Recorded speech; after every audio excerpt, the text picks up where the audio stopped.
Oliva just happens to be the very first place I ever stayed in Spain. As it turns out, a year later I would end up owning a home just down the road by complete chance. The more I've visited Oliva, the more I appreciate this really special city. Today, I'm going to show you all that Oliva has to offer for a visitor or a resident. We'll cover the location, places to see, the climate, the cost of living, and housing market. We've got a lot to cover and so many beautiful places to see, so let's get started. Hi, my name is Nicole. Welcome to my channel, Travel to Money, where I share about how to travel, adventure, and have fun on the road to financial independence, especially if that road is leading you to Spain. Oliva is on the eastern coast of Spain in the autonomous region of Valencia, just south of the city of Valencia by about a 50-minute drive. For those of you who have followed my home purchase in Pego, this is just north of me by about a 10-minute drive. So similarly to Pego, Oliva is nicely situated between Valencia and Alicante, giving you access to two international airports. The reason I first came to Oliva was because I scored a really great Airbnb deal there. This is the town where I stayed for 2 weeks in my own private townhouse for just under $200. Total. Not only that, but I also rented a car from Valencia Airport on that trip, and the car rental was less than $25 for the total of the 2 weeks. It was crazy. You know, I've been to other places in the world that are pretty cheap, but this area of Spain is actually one of the least expensive places I've stayed, especially when you consider the quality of life and infrastructure. To live on that little in most other places, I feel like you'd probably be in a developing country. But this is where my journey in Spain started, and although some prices have definitely been on the rise, just like we're seeing in most other places in the world, for someone coming from the US or the UK, you get a lot better quality of life for your money. The city limits of Oliva start about 1.5 kilometers from the beach, though it does have a beachfront associated with the city. There is a road called the N332 that runs north to south through Oliva, and I feel like that road divides the old from the really old parts of the city. Let me explain. I'm not really positive about the timeline, but a lot of apartment buildings and businesses throughout Spain seem to have an architectural style that looks like it's from the 70s. In other words, a lot of rectangular buildings that look a bit drab and basic. So I feel like the part of the city between the N332 and the beach kind of looks like that. And it also happens to be the part of the city that is flat, so it's really easy to walk around. It's not that there isn't anything nice to see there. They do have a lovely paseo through that part of the city where they hold the weekly market and other events, so there is a lot to offer there. But it wasn't until my recent visit that I really explored more of the old town. On the other side of the N332 is where you see older townhomes, stunning churches, and the castle that sits on top of the hillside. It is much more steep in this area and the roads are very small, but wow, it's really beautiful. If you come to visit Oliva, I would recommend parking your car on the other side of the N332 somewhere and then walking up to roam the old streets. While you're there, be sure to visit the old ruins of the Santa Ana Castle, which honestly looks more like a fortress.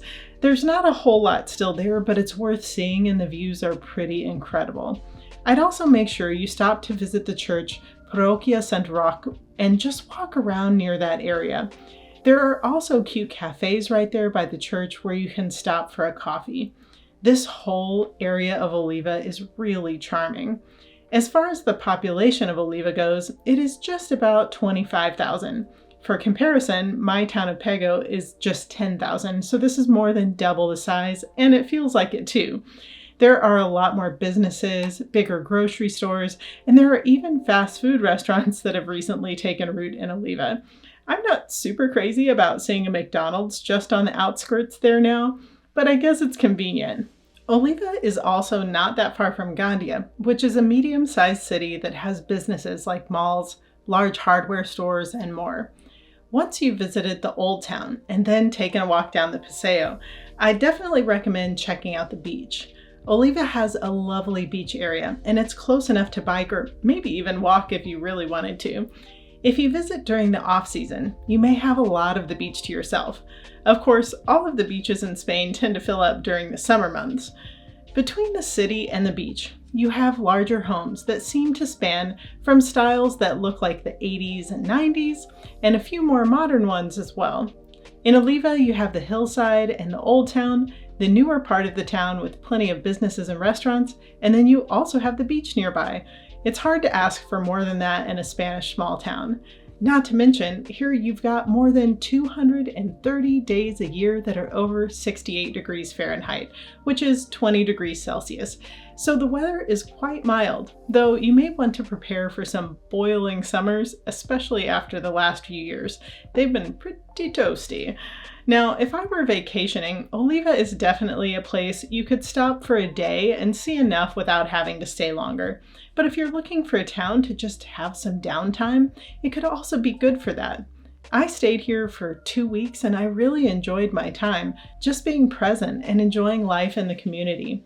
Living here is another great option. This town is really not too big and not too small, so it offers a lot for those who are looking to have some roots in Spain. I think the entire Valencia region is one of the most affordable areas in Spain. Let's start by taking a look at the cost of living in Oliva. We'll go ahead and look at the cost without rent because we'll look closer at rent and home buying options in just a bit. I've actually had a bit of a hard time finding information specific to Oliva because it's on the smaller side. The nearest city that has updated information is Gandia, which is likely to be slightly more expensive than Oliva, but I think it will give us a good idea of what some of the costs are. Utilities for an 85 square meter apartment are between 80 and 120 euro per month. Internet is between 25 and 50 euro per month. I'll list some individual groceries to give you an idea of those. A loaf of bread is around €1.20. A 12-pack of eggs is around €2. 1 liter of milk is about €1. A bottle of wine will be between €2 and €6. If you're from the US, these prices are likely sounding shockingly low, but you have to remember that the average salary in Spain is much less. When I'm in the US and Florida, I spend around $100 per week on groceries. In Spain, on the same type of groceries, I spend between $50 and $70 per week, so it is significantly less, and that adds up over the course of a year. Now, in a city like Oliva, you wouldn't need to own a car if you didn't want to, but the cost of a car, like so many other things, is pretty relative to your specific circumstance. Gas in Spain has been pretty expensive over the last couple of years, so you'd need to account for that if you were planning to drive a lot. A 3-course meal in this area would cost you 20 to 30 euro, but only 10 to 15 euro if you were just eating an entree and having 1 beer or glass of wine. I personally think that you could live very comfortably on about 1,000 euro per month, not including rent. Now, a lot of sites are showing just around the 600 euro mark per month for cost of living without rent, but I think at that price you might feel a bit snug, though you could make it work if you had to. So let's take a look at some current prices for both renters and buyers. Even if you know you want to buy in Spain, I would highly recommend that you rent first for at least 6 months, if not more. Even if you are sure of the city you want to live in, better understanding where you want to spend your time in that city can really come in handy. I always have a look at Idealista.com for an idea of rent and purchase prices on real estate. I've selected to look at rent prices first, and when it pulls up Oliva, it gives us 3 different areas. So if you knew you wanted to be in the city or you knew you wanted to be near the beach, you can narrow your search to a particular area. We'll just go ahead and look at all of the listings. The way that it will sort the listings initially is just by relevance, so this will be a mix of different properties. If we take a look at this first one, you have a nice looking 3-bedroom apartment for rent at only 800 euro per month. This is 82 square meters, which is just under 900 square feet. It looks like it's been well decorated, so not bad for that price in my opinion. Just below that, we have a 1-bedroom flat that is not that much smaller than the 3-bedroom, but it's also not as well decorated, and it runs 700 euro per month. From there, we have a 600 euro flat that is 2-bedroom and larger than the 1-bedroom above. Of course, an impacting factor could be the location of any one of these, but I think it's easy to see from just these first few listings that there are affordable options at just about any budget level. From there, it takes quite a jump to a €3,500 per month detached 4-bedroom house.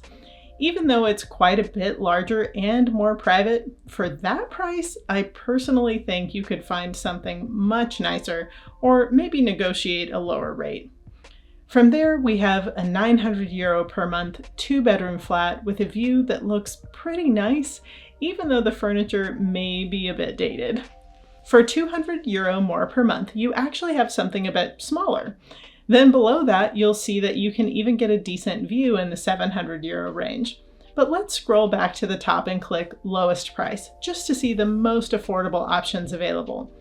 Here you can see that there are rental options available as low as €500 per month. Then if we go back to the top, hit the drop down that says more, followed by highest price, you may notice the €3,500 house we saw before is the highest priced in the area. From there, if we scroll down, we see a lot of lovely options in the €1,000 to €2,000 per month range. That's probably the range you'd want to be in for a detached house or something on more of a luxury level. Okay, let's move over to looking at homes for sale. I'm really curious to see where the home prices are at currently. My friend and contractor owned a 4-bedroom apartment here that he fully renovated and then sold for just €40,000. I doubt you can find that kind of price now, but I'm still expecting to see some good deals. Taking a look at the lowest prices first, we see some townhomes listed at €25,000 that need a lot of renovation work, and we also see a low-priced one that is occupied by squatters. When you're down in this price range, you'll usually be dealing with one of these two things: major renovations or squatters. I did a video recently about squatters in Spain, so be sure to check that out later. Scrolling down a bit, I think this house for $47,000 actually looks like it's in pretty good shape, maybe needing a bit of renovation, but nothing too major. Of course, that's just my opinion looking at the photos. If we jump up a few pages to the €90,000 range, we see some decent, nice looking townhomes that have been completely renovated.